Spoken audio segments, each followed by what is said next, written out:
Okay, hello everyone. Welcome to Language Awareness Editor's Pick interview series.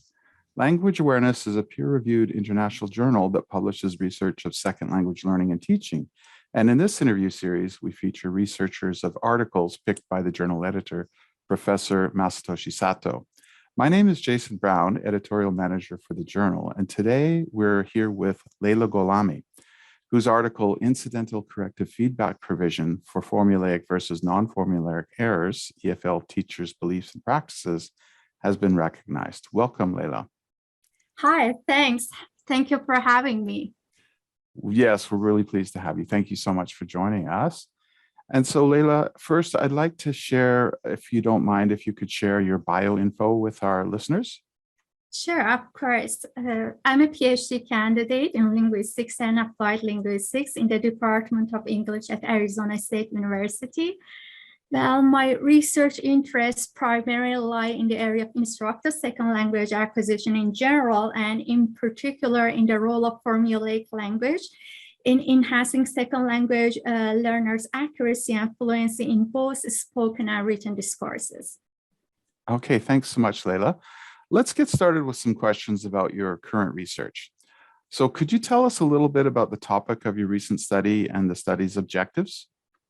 Sure. Well, there is substantial evidence that providing corrective feedback for learners' non-target language use incidentally during communicatively oriented to their L2 development. On the other hand, teacher cognition line of research indicates that a teacher's belief system heavily influences their actual classroom practices. So in this study, I examined matches or mismatches between EFL teachers' beliefs and their actual classroom practices as far as error treatment of different linguistic features is concerned. Okay, that's great. And so what were the specific gaps that your study addressed? Well, there is a view that language revolves around two overarching principles, the idiom principle and the open choice principle. The open choice principle refers to the capacity of language speakers to generate an infinite number of utterances, each time from scratch by selecting vocabulary items and using grammatical rules. On the other hand, the idiom principle refers to the capacity of language speakers to communicate by drawing a large repertoire of prefabricated chunks of language, which are processed holistically. And as a result, they offer cognitive processing advantage over rule-based language. So this study is the first research initiative to investigate teachers' cognition and their corrective feedback treatment through the lenses of formulicity of language. Well, that sounds very interesting, but at the same time, it sounds like it might be complicated. So how did you go about organizing your study methodologically? Sure. So this study is the first to maintain a division between formulaic constructions and non-formulaic ones. Non-formulaic constructions refer to single word vocabulary, grammar, and pronunciation. And formulaic constructions refer to collocations, lexical bundles, idioms, compounds as chunks of language. So first, I designed a questionnaire and conducted a simulator recall interview to elicit teachers' beliefs about addressing formulaic and non-formulaic construction through corrective feedback provision. And in order to account for their practices, I examined audio and video recordings from 24 hours of teacher-learner interactions in a communicatively oriented context, and then identified and coded error episodes and corrective feedback episodes in terms of their linguistic foci and different corrective feedback types used to address them. Wow, sounds like you had a lot of data there. So what were the major findings from your study? Yeah, my findings show that while learners' non-target use of formulaic constructions outnumbered that of non-formulaic ones, teachers tended to provide feedback and draw learners' attention more often to their non-formulaic errors. However, learners tended to produce uptake and successful uptake, which means that they incorporated teachers' corrective feedback more often when their formulaic errors were addressed.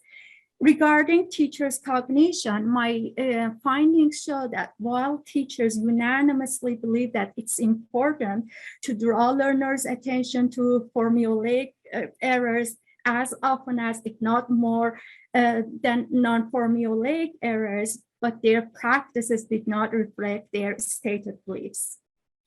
Okay, then. So if we look at it from a slightly different angle, in terms of applying your research findings to the real world setting, how do you think the findings of your study might help teachers in the classroom? Sure. So my study suggests that teachers consider formulaic constructions as legitimate corrective feedback targets, among other options such as single word vocabulary and grammar, and raise learners' attention about formulaic nature of language as self-standing units of meaning, which have figurative sense. They are holistically analyzed and they are semantically and grammatically irregular chunks of language. And given that there was a mismatch between teachers' stated beliefs and their actual practices, this study suggests that teacher trainers in teacher training programs raise language teachers' awareness of formulicity of language and provide them with tools and strategies such as corpus-informed tools in their corrective feedback treatment of idiomaticity of language.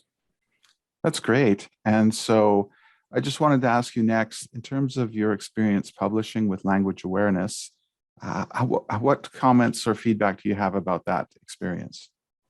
Well, it was a great experience. It took me a couple of months to be able to revise, but I received wonderful feedback from the editor as well as the reviewers of language awareness.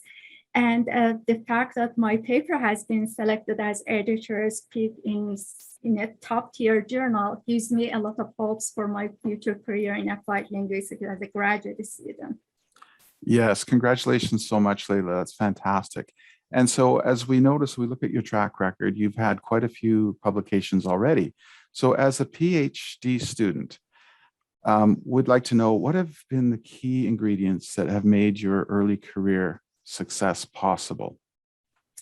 Sure. Well, a bit tricky question.